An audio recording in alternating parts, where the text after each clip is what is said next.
Good evening, everybody. Welcome to the Global Educators Conference webinar. Rather, welcome to Global Educators webinar.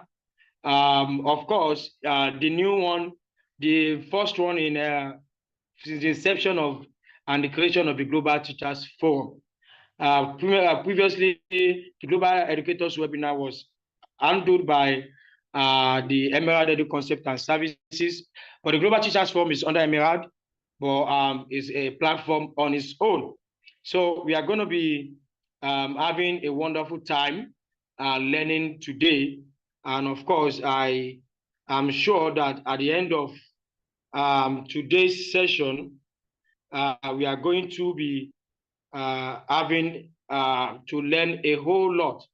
So welcome to today's program once again. And then we are going to be focusing on the global pedagogical standard, how we can integrate best practices into local curriculum. Please, you can keep the introduction coming in. Please keep the introduction coming in for identification sake. We want to know how many countries are joined here. So in today's program, we have a wonderful speaker, a seasoned administrator, an erudite scholar, and of course, an expert as far as curriculum and teaching is concerned. We have with us Mrs. Bukola Olushola Pasheda. Mrs. Bukola Pasheda is the Vice Principal, Academics, the Waterman College in Ogun State, Nigeria. You will permit me, so that we won't waste our time, to introduce properly our keynotes, our guest speakers for today. Mrs. Olubukola Pasheda is the Vice Principal at the Waterman College in Ogun State. Mrs. Pasheda was the best graduating student in English language from Olabisi Onabanjo University in 2006. In 2010, she proceeded to have a PGD, that's postgraduate diploma in education from Usman Danfodio University in Sokoto, Nigeria. In 2008, Mrs. Pasheda had Masters of Arts in Communication Art from the University of Ibadan. And then in 2016, she proceeded to have Masters of Arts in English Language from the University of Lagos. Mrs. Pasheda is a certified teacher with 16 years of experience. She is a COBIS accreditor for schools in Nigeria. She is an internal assessor with HPL. And of course, she has a teaching philosophy that she wants to empower students to become perceptive, innovative, empathetic, collaborative, and problem solvers. Ladies and gentlemen, permit me to welcome Mrs. Bukola Olushola Pasheda as she joins us in leading us in this wonderful topic today. Mrs. Pasheda, over to you, ma'am. Good evening, Emerald. Good evening, everyone. And thank you for that beautiful introduction. Thank you for joining us. Before we continue, while I share my PowerPoint, I would like us to reflect on the topic and write on the channel via the chat. What do you want to take out of this particular session? What do you want to take out of this particular session? So I'll wait a minute or two for us to write our expectations on the chat while I share my PowerPoint.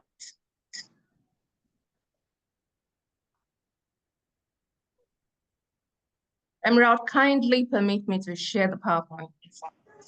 Yes, you are a co-host. You can share. Okay, thank you.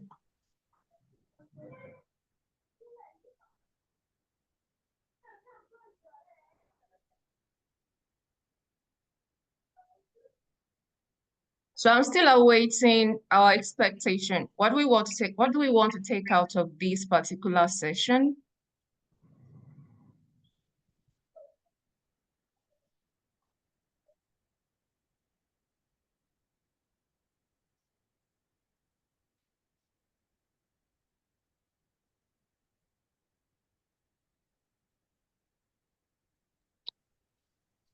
Let's kindly respond. Let's kindly respond. Can you see my PowerPoint now? You can see your PowerPoint. We can see. Fantastic. Okay. And there is one other thing I would like to appeal to all our listeners. This isn't a lecture. It is an interactive talk. We're all experienced in our different fields, so nobody is the master of pedagogy. So I would like us to kindly, like I said earlier, what are you expecting from this particular session? Assalamu alaikum. Let's keep muted so that we don't disturb others.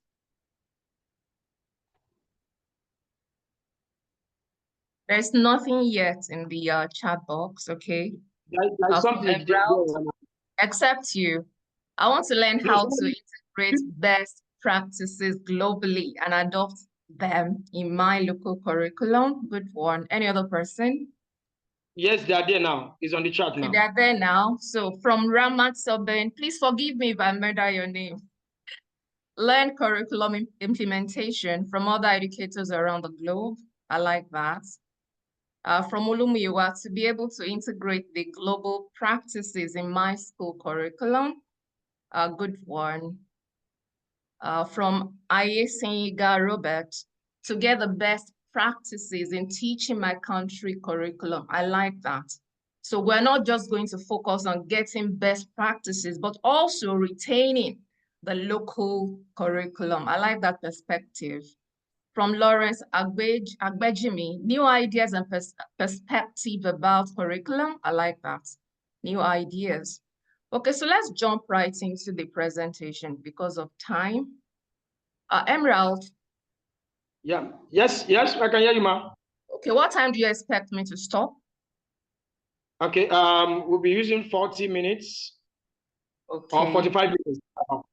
Then interactive session, question and answer, 15 minutes. Okay, that's okay. So it means by 6 latest, I should be done, or 6:05. I'm gifted at talking, so I'll try to keep tab of time. So colleagues, I would like us to reflect on the quote on the board, on the screen. Some people change the world, and some people change the people who change the world. And that person is you. That person is you. Just putting our call as teachers into perspective.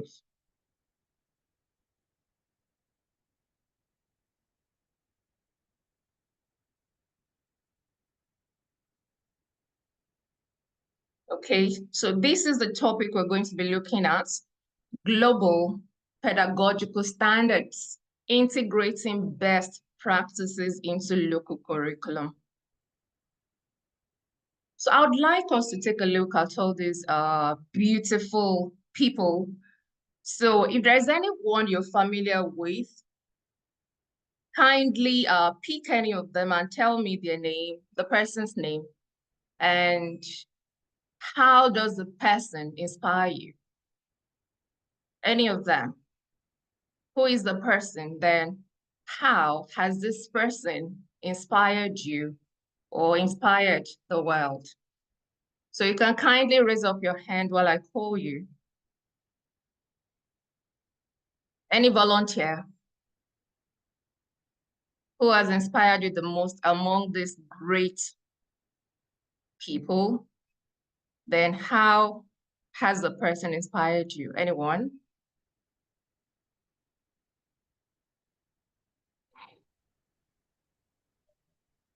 I'm waiting. Okay, maybe I will start. Okay.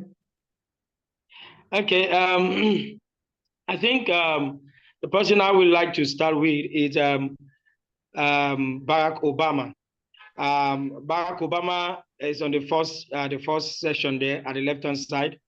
Barack Obama inspired me a lot because he defies all odds and became the first Black president of America, despite several opposition and several challenges, he overcame them and, of course, was able to represent the Black in the Global Fund.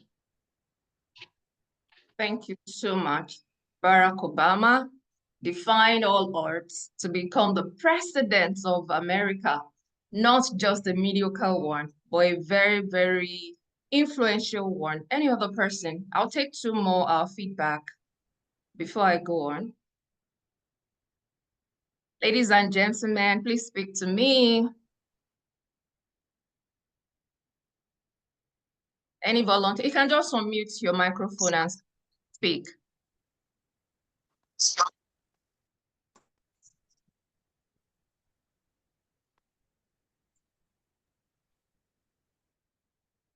Anyone? Sincerely, I don't want to give a lecture. I would like us to talk to me. Or should I call on names? Okay, I think I'll do that. Since you've given me the autonomy to do that, so I'll call on people.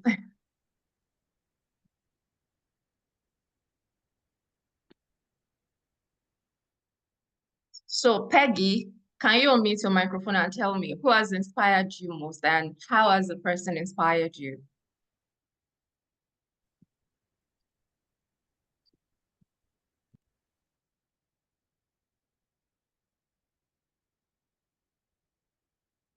Peggy, I'm waiting.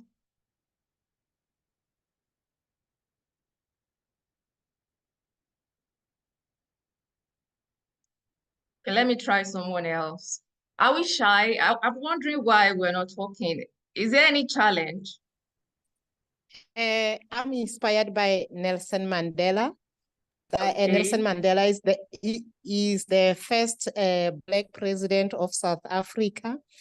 He has met a lot of oppression. He fought for apartheid. Despite of all the problems he met, he never gave up. Thank you. Thank you so much, Peggy. So he never gave up. Nelson Mandela never gave up.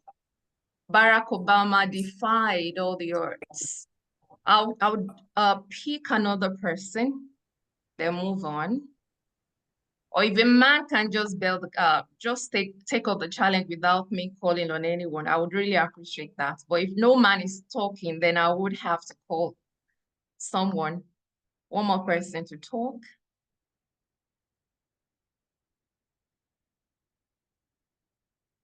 Mr. Lawrence Agbejimi, can you speak to us, please?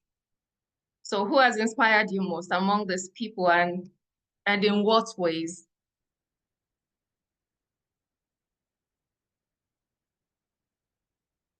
Mr. Lawrence.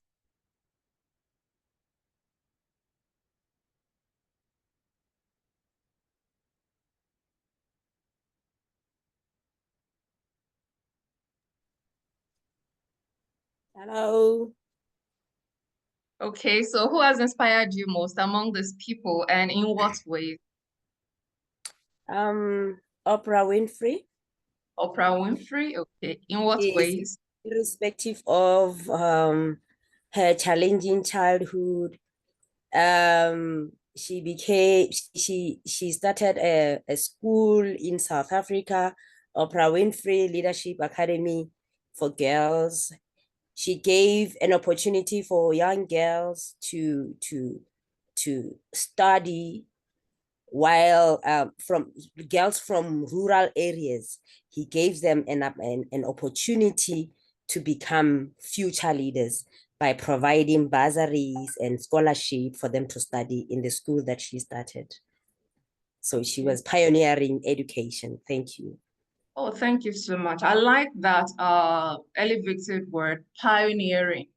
So if you take a look at all these people, I actually thought the Lawrence would be a man, and I'm yet to hear a man speak. So please pardon me. I really want a perspective from another man aside from the convener. Can Olumuyiwa please talk? Who has inspired you most and in what ways?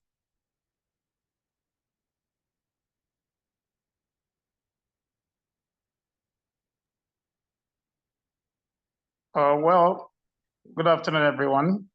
Good afternoon. Someone already mentioned former President Barack Obama, who happened to be the first African American president, not the first Black president, but the first African American president, who, despite all odds, as the first speakers rightly said, rose to become the president of United States of America.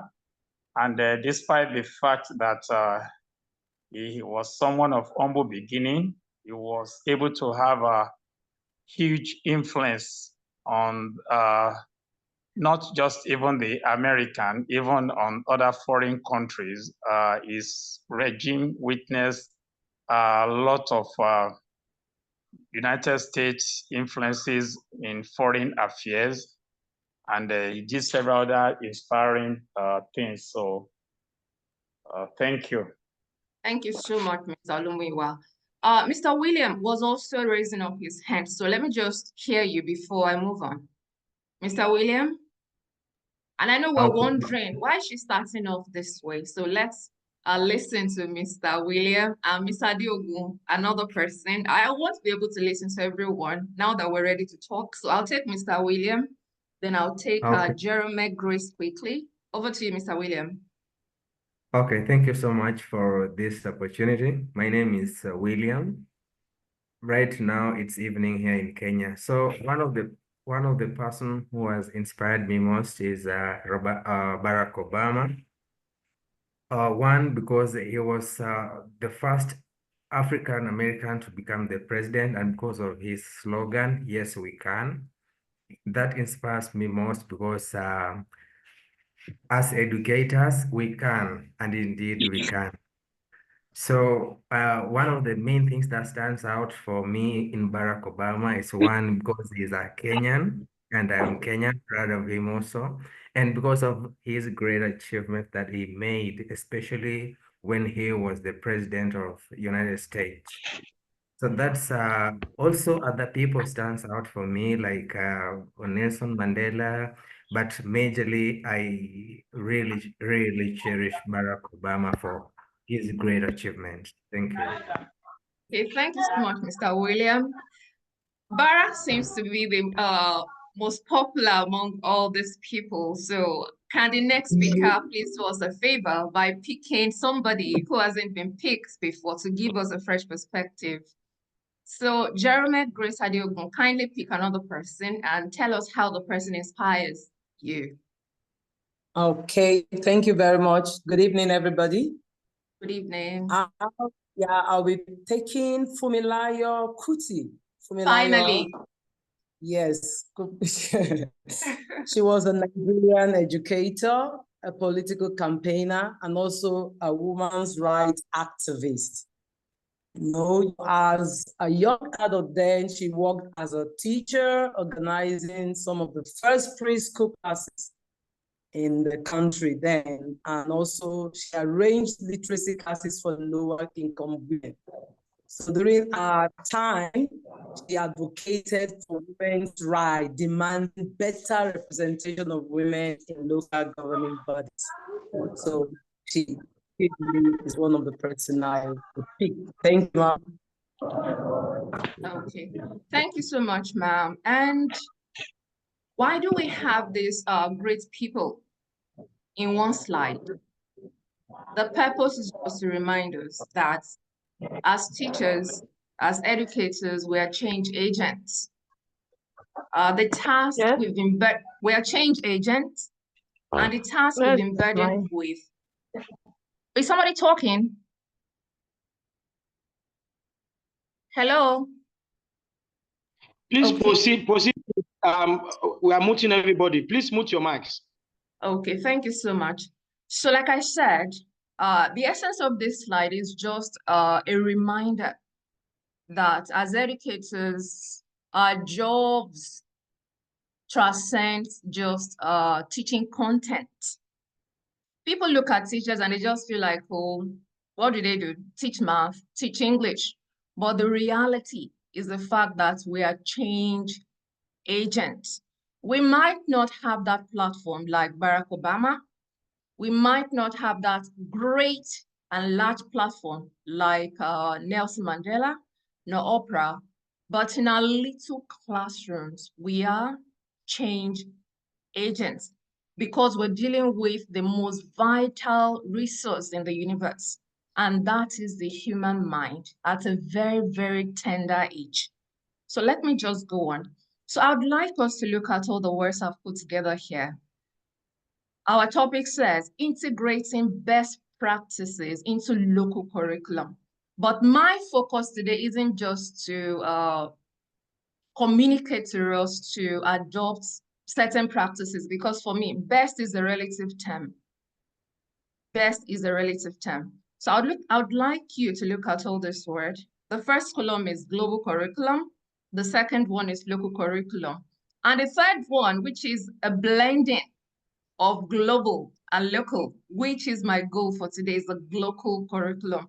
So I would like us to sort these words into the table. So which one resonates with global curriculum, local curriculum, and what goes into the global curriculum? I would like us to sort them.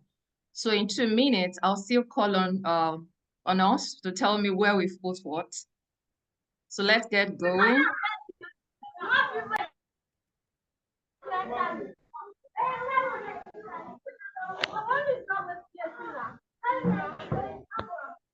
So which one is focused on rote learning? Is it global? Is it local? Is it local? Which one is focused on skills from the wealth of experiences? Let's just sort them. In 2 minutes, I'll call for feedback. Or you can put your answers in the chat if you're more comfortable doing that.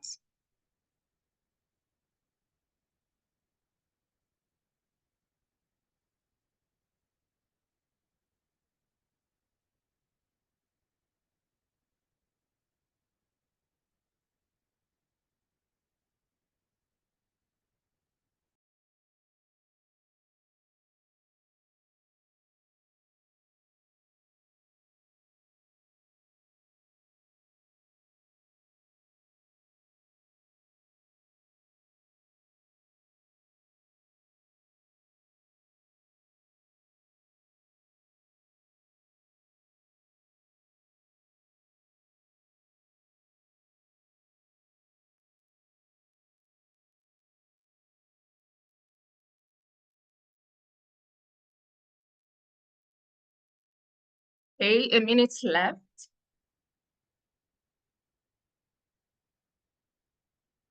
A lot of answers here already. So let's see. From Emerald, local rote learning. From Olani Yalaba, local rote learning. Any other one?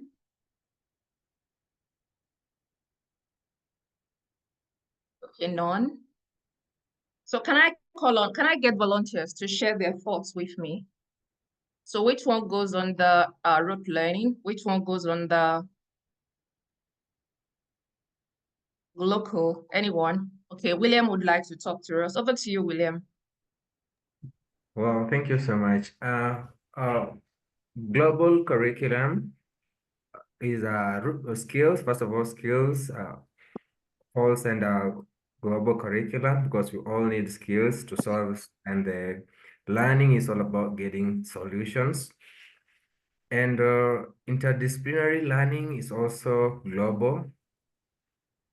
But when it comes to about cultural awareness, I would probably put it as local. Real life learning, I will put it as global curriculum because now we need to focus on the changes of the real life learning. Lecture, most of it is of local because in local curriculum, there are no, and there is inadequate resources. So lecture method is more of. Then rote learning, I would put it as global.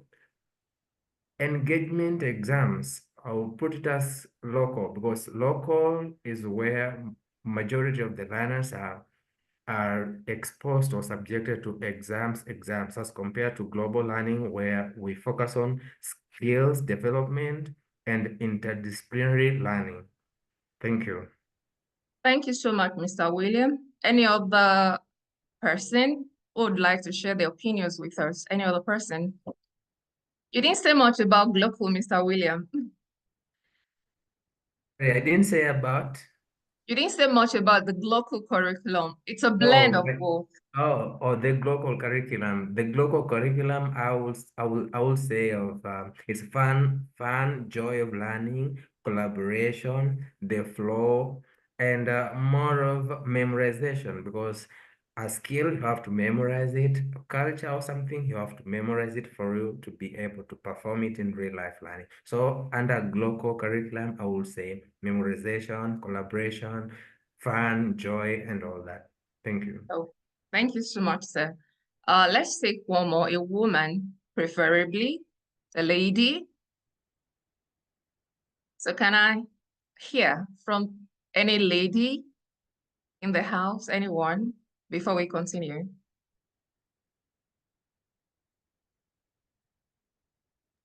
Ma'am, I will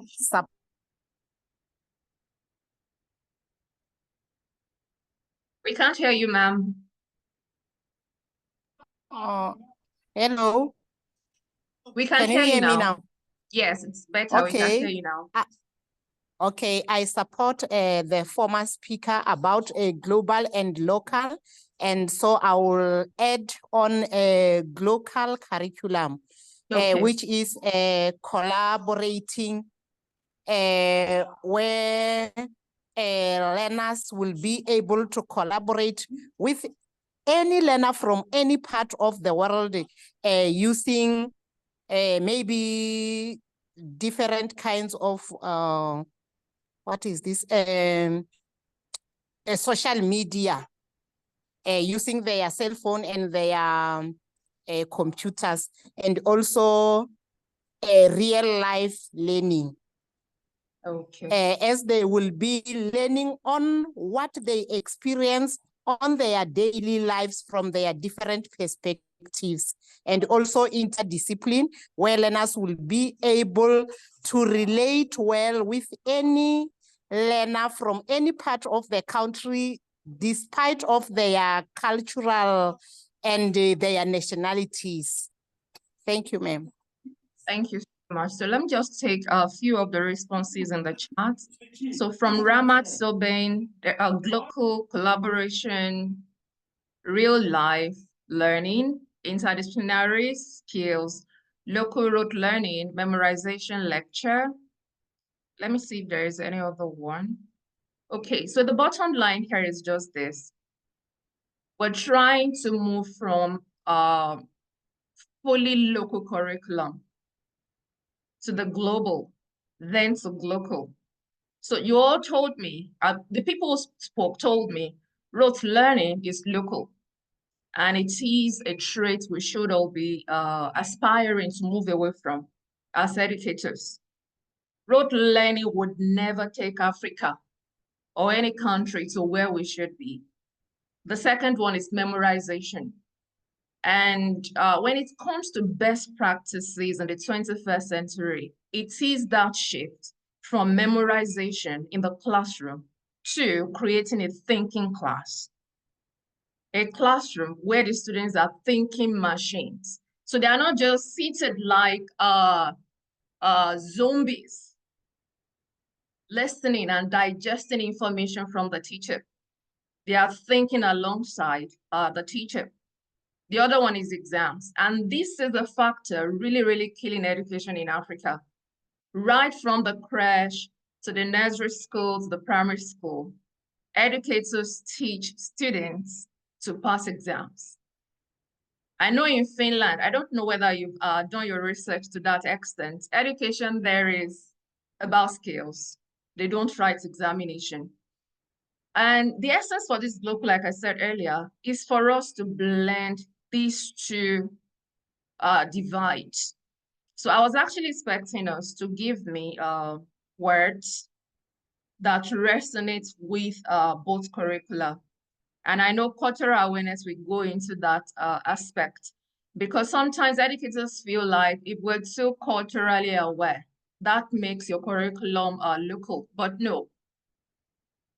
While desiring to move to that 21st century level of curriculum, we must also preserve our cultural identity. We are first of all Africans, and that must also be fully ingrained into our curriculum. There's nothing bad about it. I don't want to spend too much time here, so let's move on.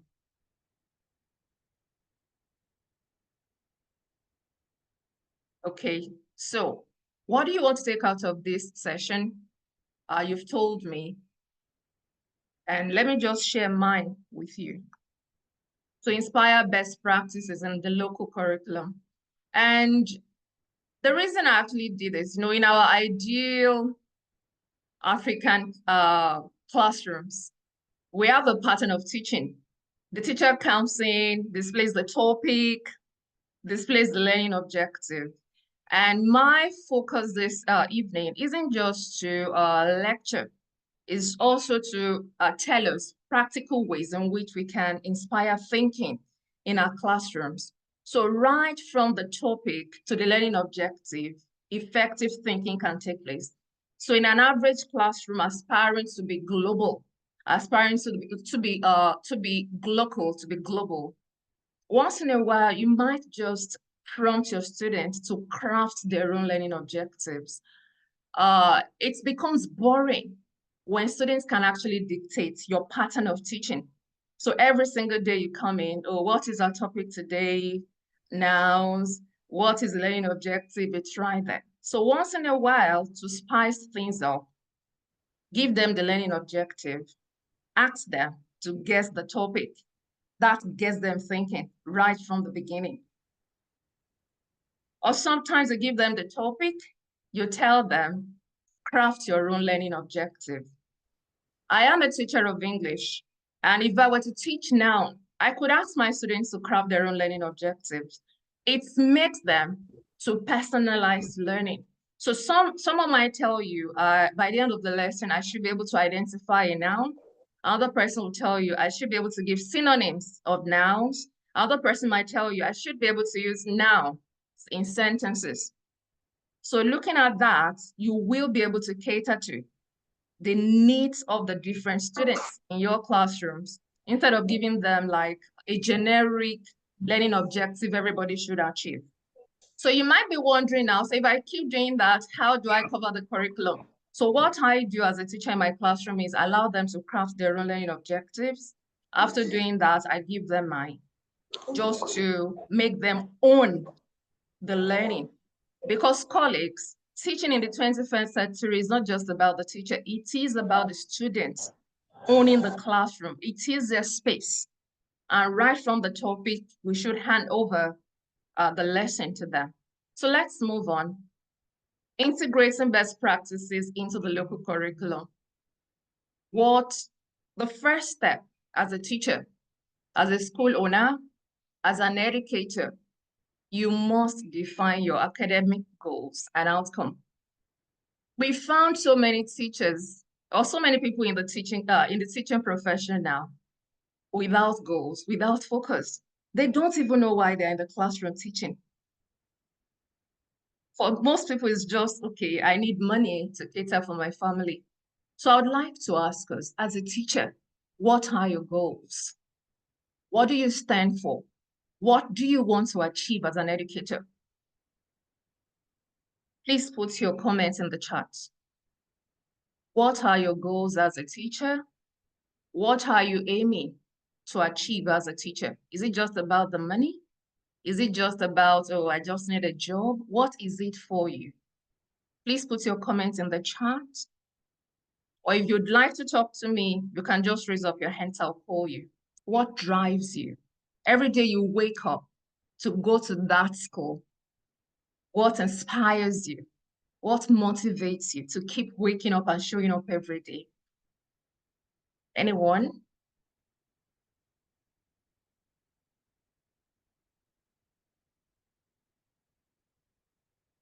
Colleagues, please don't be quiet on me. I need volunteers. Okay, Lola Diokundare, to impact lives, to impact lives. A great one. Any other person? So what drives you? I'm teaching to make life a lasting impact from Zakaria. Ramat, to change the lives of young ones, to change the lives of young ones. Any other person? Olani Yalaba, please keep the comments coming. Mr. Williams seems to be the only vocal person among us. I categorize students like you as my high achieving students. So I'll call you. Let me just read this comment, but I need more people to speak. I really need to be I need this to be interactive. So from Olani Yalaba, to ensure that my students are able to blend the theoretical aspect of physics with their real life. I really like that. Physics, very abstract. But Mr. Alaba or Mr. Alaba's goal is to make it as real as possible, as real as possible. Fatima Diola, I am motivated by the urge to raise lifelong learners. Lifelong learners, I like that. Lifelong learners, learning beyond the classroom. To make a difference in the lives of learners. Adeyemi Ibrahim Olawale, building nation through impacting knowledge in the students. I like that. Building the nation, that's the goal. To inspire my students to be better. I like that. From Mailula, to see learners show what they learned, to show practical. Now we're talking, yes. To show, to see learners show what they learned. I like that. So Mr. William, finally, let's hear you before I move on. Okay, thank you. Thank you so much. I would prefer speaking because when you speak a lot of words than when you write. Yes. So one of the outcomes that really define my goals as a teacher is that just from the first quote, we say that there are people who change the people who change the world.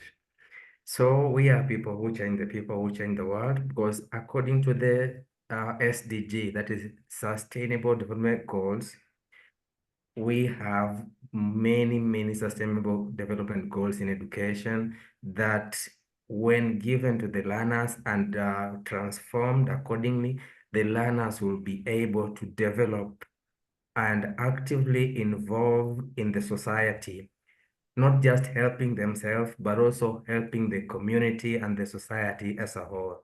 Because we as teachers are tailored towards inviting, or for lack of a better word, I can say exploring, yes, exploring the potential in the learners. So once you are able to explore the potential in the learners, you are able to guide them and make them acquire the skills that will be so beneficial to them in the future. Back to you. Thank you so much.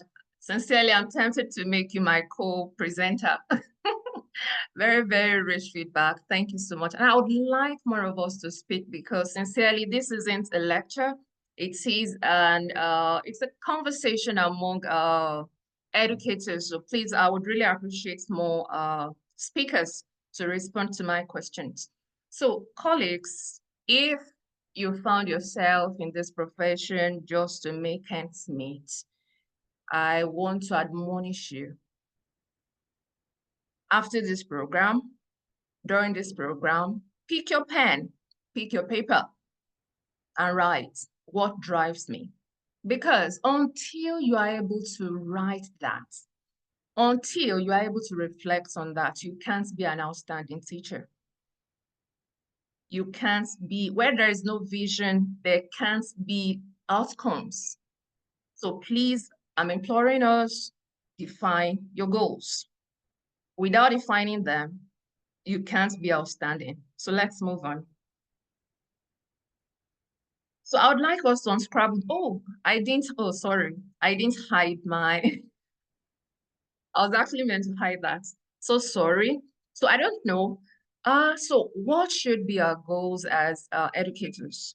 Just like Mr. William and all of us said it, our purpose is not just to teach content. We are to do what? We are to inspire. That's the first assignment. You can't teach students to learn until you've been able to inspire them. That's the first goal. And somebody said her goal is to raise what? Lifelong learners.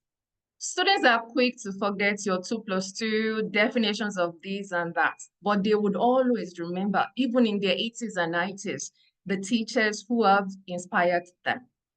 Empowerment, empowering them to solve real life problems. I really like the way Mr. William integrated the SDGs into his feedback. The word problems. So those are the goals of teachers in our little classrooms, to empower them to solve real life problems, to challenge them, to create a way where there seems to be no way, to innovate, to think, to be problem solvers, to be great leaders. So what type of learners do you want to raise? We've answered them invariably, so I'll just put it here. The type of students we're meant to be creating as 21st century teachers, they go beyond students that would regurgitate our content. So our foci in being a global school, a global teacher, is to raise advanced performance.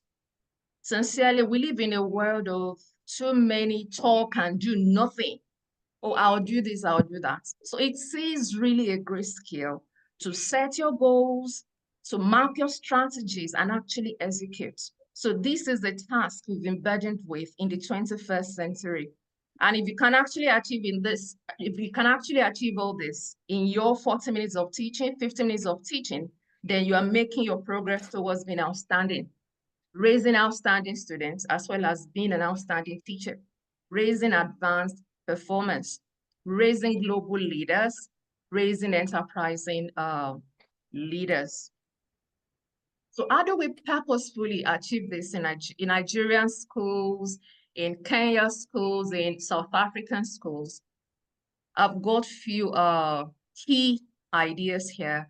The first one is tweaking our curriculum. There's something I believe fundamentally wrong with the local curriculum. And I would mention that along the line. I won't be able to cover the last three because of time. That was why I put them in yellow, but I'll try to speak as much as possible about curriculum and instruction. So in your leisure time, you can also research further on assessment, enrichment, and so on. So let me talk about curriculum now. A good curriculum is a roadmap. A good curriculum is a roadmap. And it's so discerning to find schools in Africa now where there's no clearly written curriculum. The school owner just feels, I've got this stash of money kept in my bank. If I invested it in a school, something will come in, at least something to leave a legacy for my children and all that. But it's a good school must have a good curriculum, a roadmap for academic stakeholders, not just for the school owner, for the teachers, for the board members, for the students as well, to apply to academic success and overall development of students. I put this in red because the local curriculum, I know you would agree with me, cater to the cognitive development of students. And the difference between our curriculum and the global curriculum, which I've noticed, is that intentionality, not just about the development of not just the cognitive, but character, emotions, skills, and the rest of them. So it sees the structure to delivering quality education. It identifies content. I beg for anyone to disagree with me. I've noticed that in Africa, we are so good with mapping out our content. And sometimes you see a 2-year-old child who can actually recount 1 to 1,000, and we're so elated. Oh, he's a genius, he's so intelligent and all that. But is that where our curriculum should actually end? So for us as educators to take the African curriculum from just content now to learning outcomes, to standards, to core competencies, That is what will actually take us to our destination of being global in our practices. Again, I wouldn't have the time to talk about standard and content because we're so good with content already. But I would like to speak on learning outcomes and core competences. Learning goals and outcome. Learning objectives, for me, it's a big weapon we're really downplaying in Africa. We are more or less automatic as teachers. Sorry, I'm using we because I've not been into all the classrooms in Africa, but from what I've experienced in my short teaching years in the teaching profession, teachers don't do enough with learning objectives. Teachers don't do enough with learning objectives. And I tell my colleagues at work, unless your learning objective for each lesson you're teaching is well defined, you can't achieve much. You can't achieve much. And I would like to tie my conversation on learning objective to the Bloom taxonomy. In Africa, I noticed we're so good with the first three the items at the bottom of the pyramid. In most of our lessons, you see us, our students can remember, they can even, the way we craft our learning objective, we craft our learning objective in such a way that would, to test if our students can remember, if they can understand, if they can apply. But you hardly see analysis, teachers pouring students to evaluate, to create. And we can't actually be a global until we start climbing this fourth ladder, the fifth ladder, and the last one.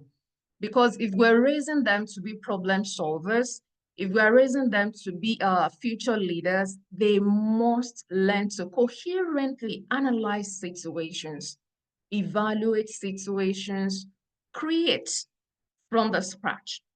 And how do you do that? You can look at the items on the other hand. You want them to create, you need to teach project-based lessons.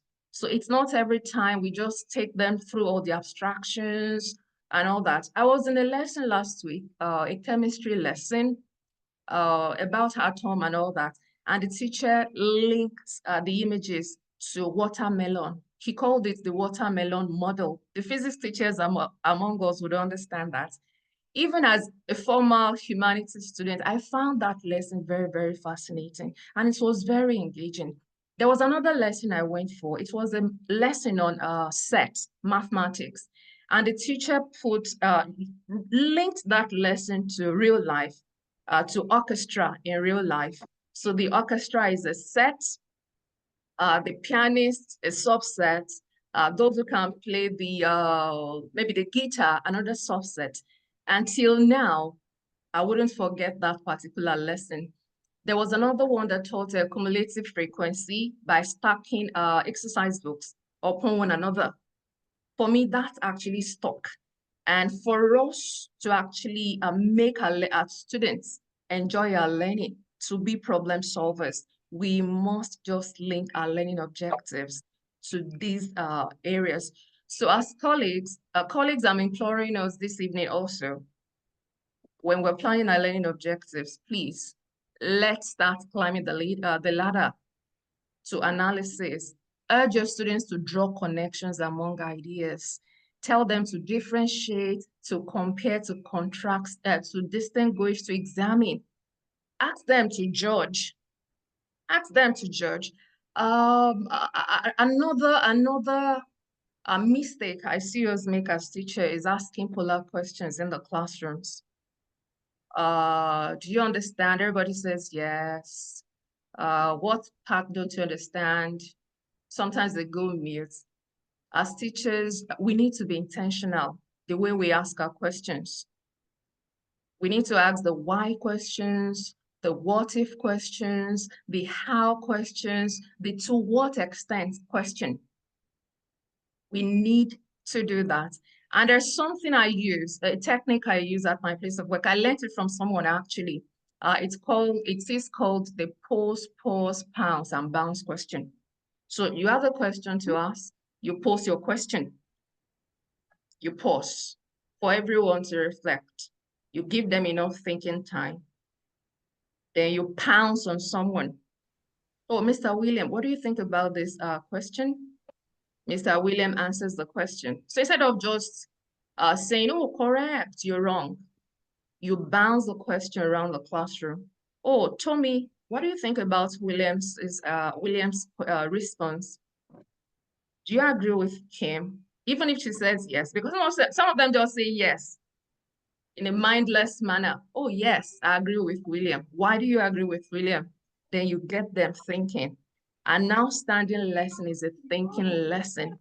An outstanding teacher is a teacher who is able to turn his or her students into thinking machines. So let me just move on to the core competencies to be developed. Sincerely, if I were to talk about the core skills that we should inspire our students to display in the 21st century world, maybe that would take us another 5 hours. So let me just talk about this. We don't have much time. So as teachers, to create that global curriculum, we must be intentional about how our students think, as well as how they behave, not just outside the classroom, as well in the classroom. So our focus shouldn't just be about, oh, greeting is good, it's cultural, but it is also urging them to be empathetic to one another. How do we do that in the classroom? Can anyone tell me? Planning our lessons that allow our students to show empathy. How can you just give them an avenue to display that in the classroom? Does anybody want to answer the question? Yeah, good evening, madam. I would like to answer that question. Okay. Okay, I think one of the ways to teach students empathy is what I do in my own class is this. When someone answers the question, when I throw the question to the class and someone answers it and he or she answers wrongly and they try to mock or, you know, the way they shout people down or react, I tend to correct them. Then I give them reasons why they shouldn't do that, because you destroy their confidence, you make them feel, you know, inferior or have a kind of low self-esteem. So in my class, I discourage reaction when I ask questions. Let me be the one to react. Let me be the one to judge or to comment on the answers they give, not you reacting or shouting someone down. So in my class, I don't allow that. So that's one way of teaching empathy that I do in my class, actually. Thank you, ma'am. Thank you so much, ma'am. Thank you so much. Another key technique we can use as educator is planning collaboration into every single lesson we teach. And that is basically planning group tasks. You know, we've identified at the beginning that one of the features of the local curriculum is the lecture. The teacher comes in front of the classroom, you deliver your message as if you're in the church, a pastor. Do you understand? Everybody shouts, yes, and you leave. But to help your students to hone that skill of empathy, you must cultivate the habit of building collaboration into your classroom. Because if we are trying to train them to be problem solvers, we must also train them that they can't solve the problem alone. The ability to work in a team, the ability to collaborate with others to solve a problem, it's a vital skill, which we must also be intentional about when we're planning our lessons. So it's not just about the content. It's also about building team spirit through collaboration. The other skills we should weave into our lessons is hard work. Oh, the task is so difficult. I can't do it. I don't like math. Fixed mindset. As teachers, we must also plan that growth mindset into our lessons through our language. Oh, sorry, Jide. You're not so good at math yet. So there's nothing you can't do, but you don't know it yet. Somebody said the other time, the power of I can. You can do it. Just keep striving, just keep trying. We don't have much time. Then how to think. We must raise our students to be critical thinkers. As a teacher, there's something I do. I intentionally give them the wrong feedback. I write the wrong answers on the board. just to inspire that critical thinking. And then, oh, Miss Bashida, you're wrong. Why am I wrong? Because in the concrete world, it's not just about knowing. It's also about that ability to project your evidence, to project your reasons in a confident manner. That's what makes you a leader. And the second one is flexible thinking. Flexible thinking comes with humility. Nobody knows it all. Oh, what color is this? It's blue. Why is it blue? Because I said so. No, it doesn't work like that in the real world. And no child can be a leader with that type of attitude. So I believe it's blue. Another person comes up to say it's red. Oh, why do you think it's red? The person gives the reasons, and the person who thinks it's blue is bought over. Negotiation skill. So we must also ingrain this in our curriculum to raise the 21st century learners in a global society. The last one is revolutionary thinking. Forgive me, I left out my R there. Revolutionary thinking. Revolutionary thinking is just about breaking all odds, define status quo, define, oh, this is the way we do it, let's keep doing it. We must inspire our students to do constant things in new ways, to defy, not in a bad way now, to defy status quo. Everybody does it this way. We must train them to believe that it's not wrong to be the odd one out. We must train them to believe that having the odd answer doesn't mean they are wrong. I don't know if we're following me. Can I get a response if we're together? Colleagues, are we together? Yes, we are, madam. Yeah, we're following you. Thank you so much. So we must teach them that Yeah, it's yeah. not wrong to be the odd one out. Look at Thomas Edison innovating the light bulb. Some people will say 100 times, 1,000 times, and he kept at it, trying different ways. There can't be innovation without revolutionary thinking. And that's why we must ingrain it into our lessons. And how do we practice this in our classrooms? Planning our lessons, expecting outcomes in diverse ways. So I want my students to write an essay. So I might ask some people, okay, just do a mind map to reflect your ideas. Another student with higher ability writes me 2 paragraphs, this one a paragraph. I asked my students to respond in Diamond 9. There was a lesson I attended, and the teacher told the students, write your responses as a poem. You can write yours as a mind map, as in different ways of doing the same thing. Revolutionary thinking. We don't have much time left. So the other one I would like to talk about before I wrap up is instruction. And when it comes to global practices, this is the big deal. In Africa, we're so good with content, but how do we disseminate this content? That is what makes us global. Permit me to play this video, and you're going to respond to this question. What strategies does this teacher deploy in the lesson to make the lesson inspiring for the learners? Emerald, please forgive me.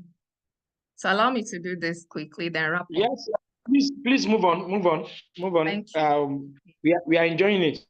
Thank you so much. So colleagues, I would like us to look at this and look at maybe not what you do or what you would see in 70% classrooms in Africa. And you're going to discuss with me what specific strategies does this teacher deploy to make the lesson fun for the children. Here's the car, here's the ramp. I was wondering, how could we change the distance that the car travels? Have a little think about it quickly. It's like bumpy on those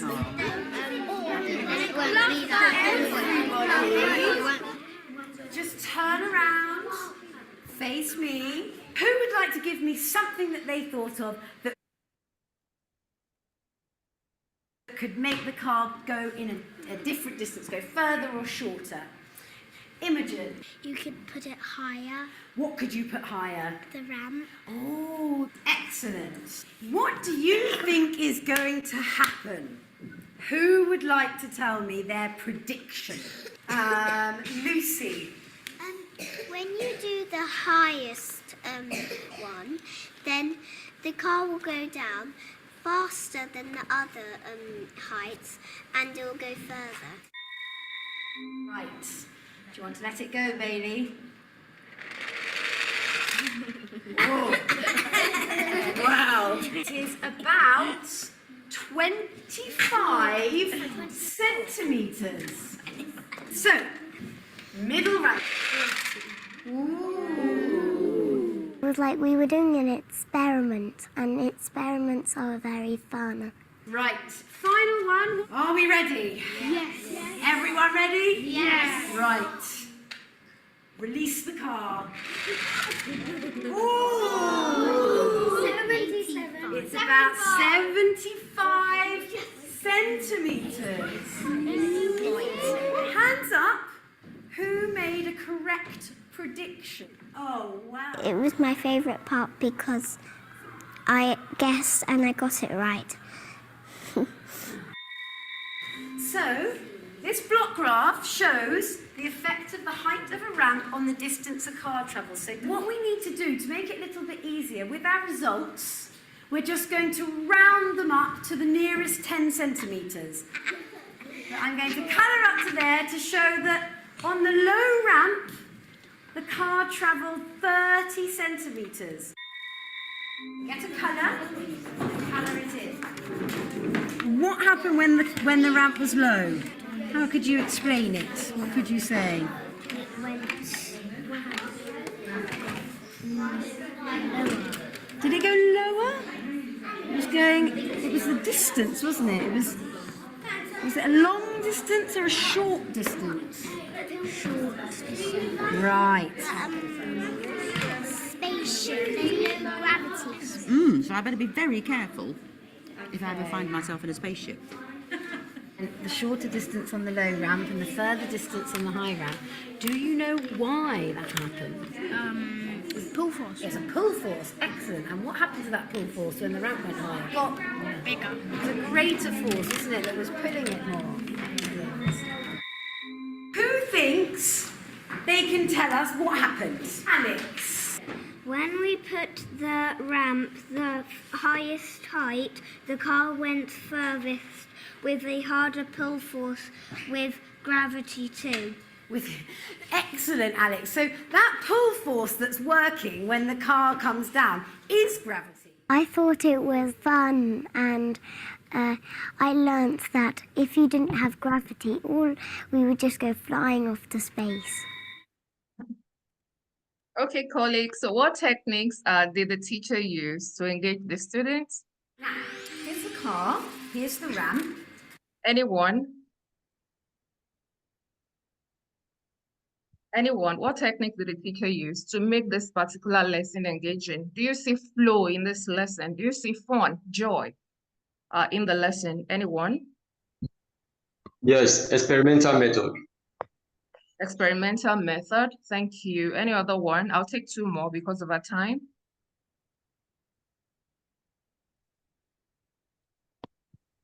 I see experimentation and hypothesis testing.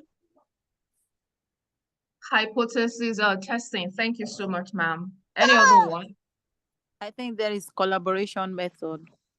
Collaboration, thank you so much, ma'am. Learner-centered, it was learner-centered.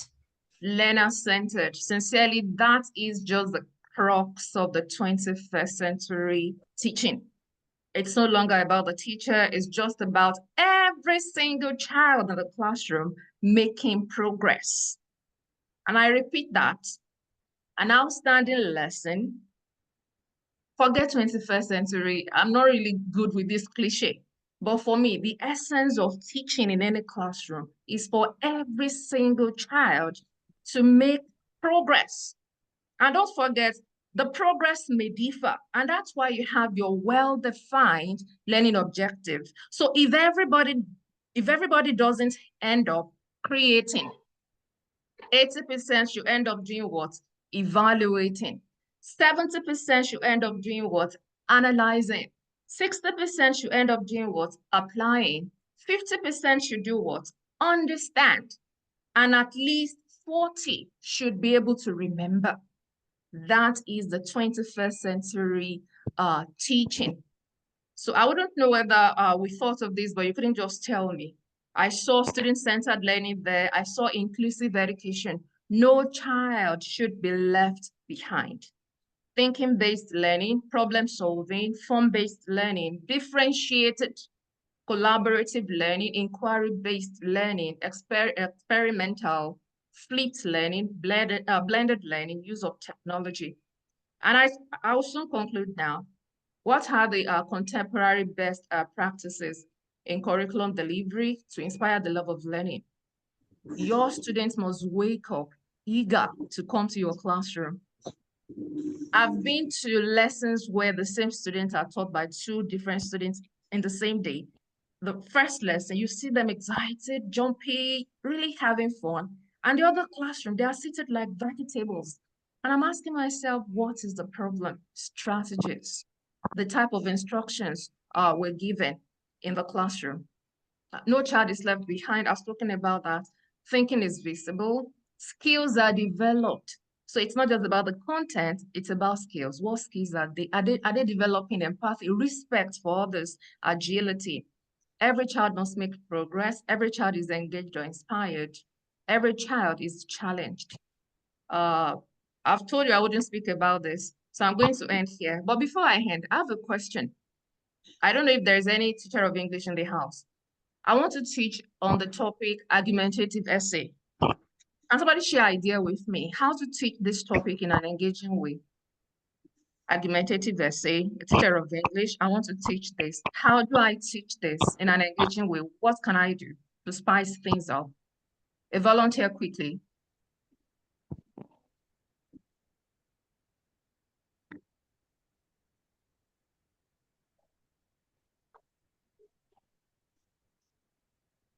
Or should I just share my idea?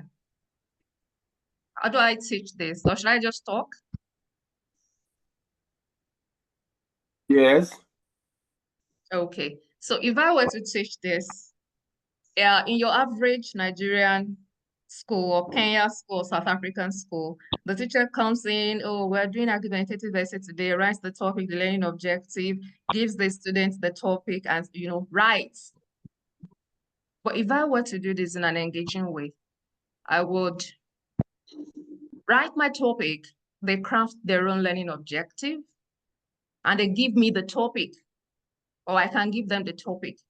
Then I'll ask them, if you are in favor of, let's say, students should be allowed to wear mufti to the classrooms. So I would ask them, how many of you believe that students should wear mufti? Maybe 10 pupils raise up their hands. How many of you think it's better to wear uniforms?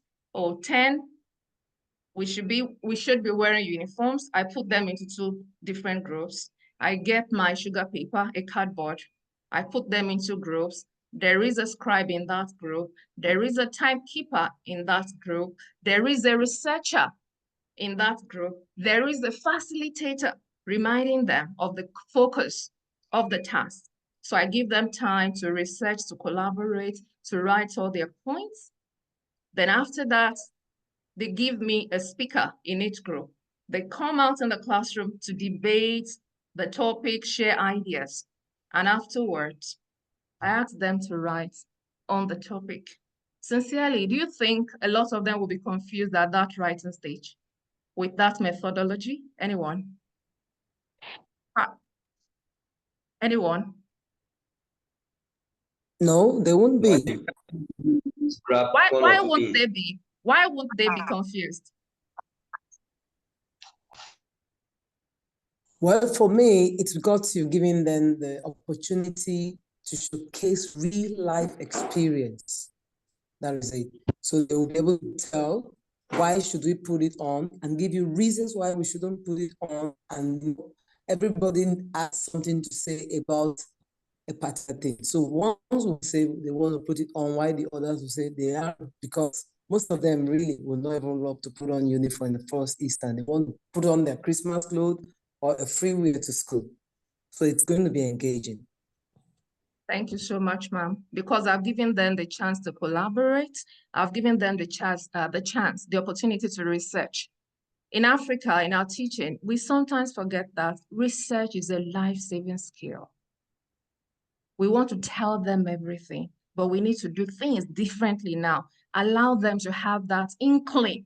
I've got a problem. I carry a phone around. The first place I should be going to, even before stressing and seeking my teacher out, is Google, YouTube. There are fantastic teachers on YouTube. We do too much. Boosters here and there, lecturing here and there. But if we train them to be researchers, to be independent learners, all those 9s and 8s we're looking for, they will fall on our laps effortlessly.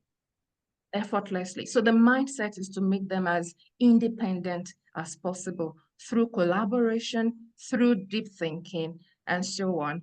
I would give the PowerPoint to Emerald if you are interested in getting it. So please allow me to call it an evening at this moment. So I'm going to be leaving you with this. One ingredient that would help us, that would help you, that would help me in helping the next generations of Africans is for us to be reflective teachers. I always tell my colleagues here, an now standing teacher would never teach the same topic the same way twice. We must be reflective. We must be intentional. We must seek to connect with our students. The singular problem parents or the school owners, the principal has burdened us with is to help inspire these children to be problem solvers, to be great leaders. And the fastest way we can do it is just to be reflective, is just to be resilient, is never to give up on those children. So every child is gifted.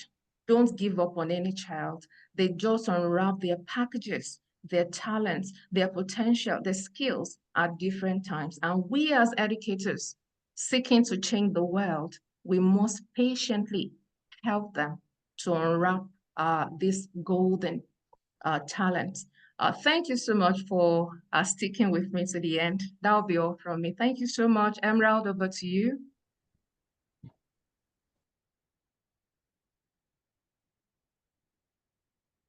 Emerald, are we still together?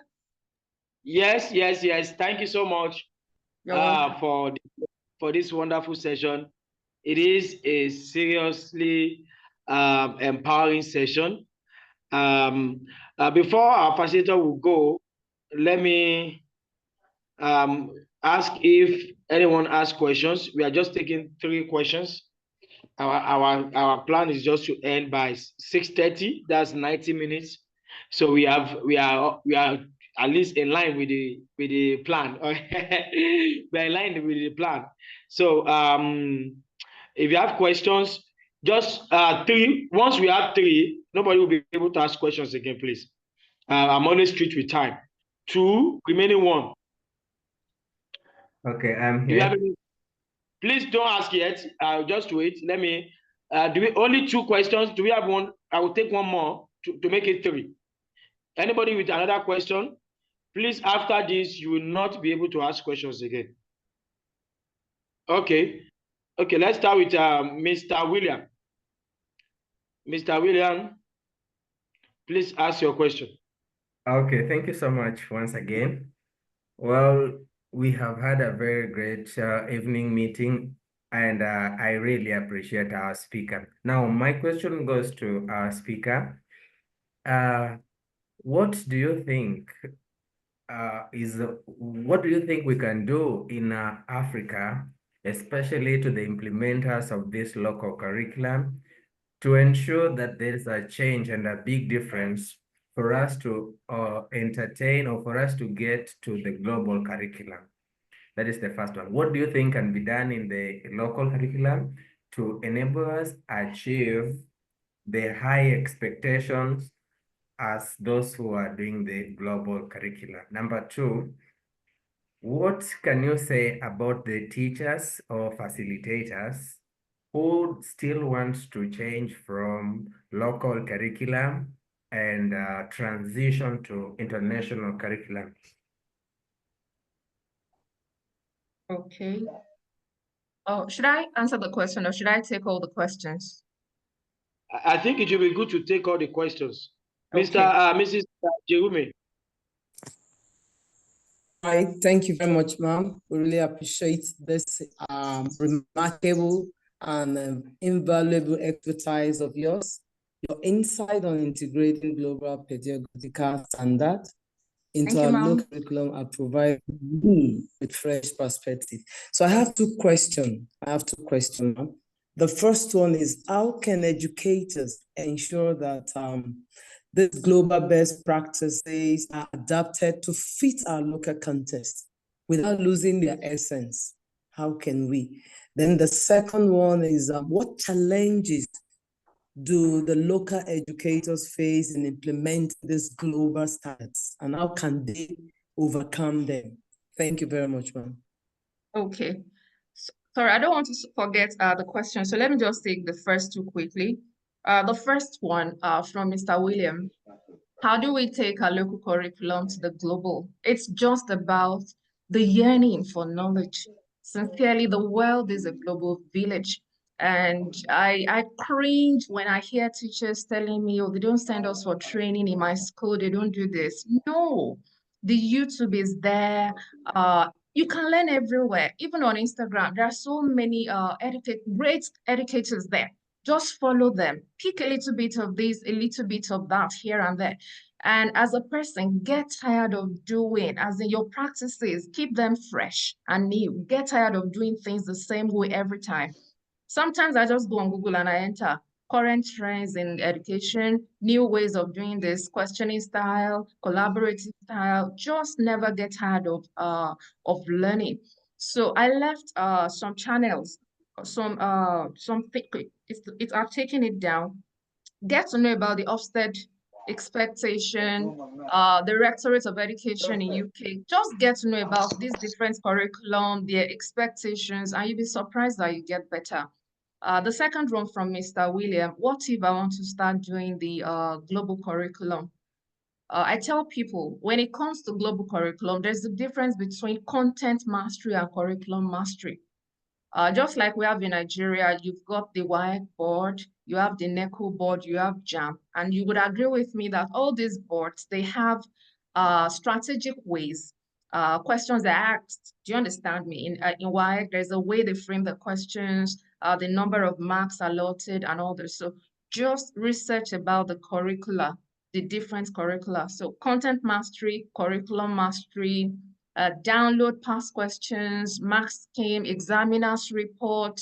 All this will guide you so that you're not presenting a student for Pearson and Excel with mastery of Cambridge assessment style. So just mark it that way. Then for Mrs. Adiogun, the challenges faced, I'll say resources and fixed mindset. There was a program I facilitated and a woman was telling me, I go to seminars, I get to my school, I want to implement, but my principal is always pleased with me.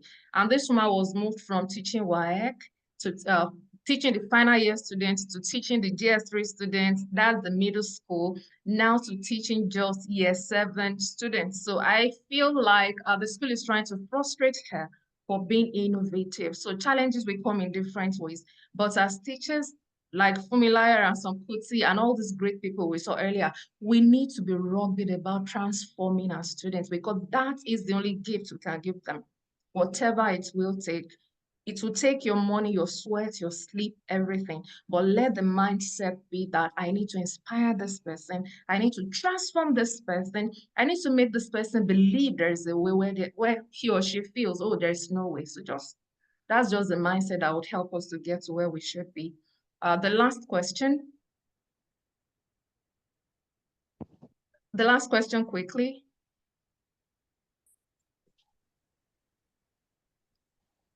I think the person has, I don't think anybody is asking question again. Or do you have anybody asking question? Good evening, madam. Thank you once again for the lecture. Please, how can we incorporate all this in a class of a very large population? Sometimes we find it difficult to, make use of all these collaboration skills because they waste time a lot before you could organize them, before you could sell to them. A lot of things up. So before you know it, the time is over already and you can't even achieve what you plan to achieve at the lesson. So how can we incorporate this in that kind of class? There was a question I left out. Ms. Adiogun has a question about integrating our culture. Humans are humans everywhere. I can remember a fantastic Yoruba teacher in my class, in my school, that taught students African food and made them do videos of preparing the food. They put it on the social media. So podcast, social media, they are 21st century skills. So she has integrated that cultural aspect now to the global world. So we just need to be teachers. The teaching profession is a creative profession. One other thing is, please let's define, there's a pattern of teaching. The topic, the learning objective. You can start from your evaluation. You can start from the middle. You can start from the assignment. Most African students are bored of our styles of teaching. So let's spice things up. Let's give them that element of surprise to arouse curiosity. Then to madam, collaboration isn't just about 3-4 people sitting in circles. Collaboration is just about 2 people thinking together, then giving you the feedback. So if I've got a large class, I'll just throw a question, talk to the person beside you, put your ideas down in your notebooks, then one of you should be ready to give me the feedback. So you can take maybe a pair, 2, 3, 4, 5, you go on. So the goal of collaboration is they don't just sit down looking at you for 40 minutes. They are talking, they want to talk. And that's why you have all those side talks during your lesson. So instead of them taking over your lesson with unnecessary chit chat, give them something to inspire thinking, collaboration, and you still achieve your learning objective. Thank you. Okay. Thank you so much. You're welcome. It has been a wonderful session today.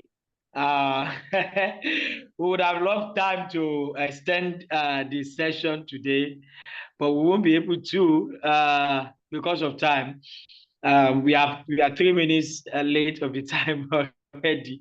But of course, somebody said, can they get the contact of the speaker? Well, that will be based on our permission or on approval rather.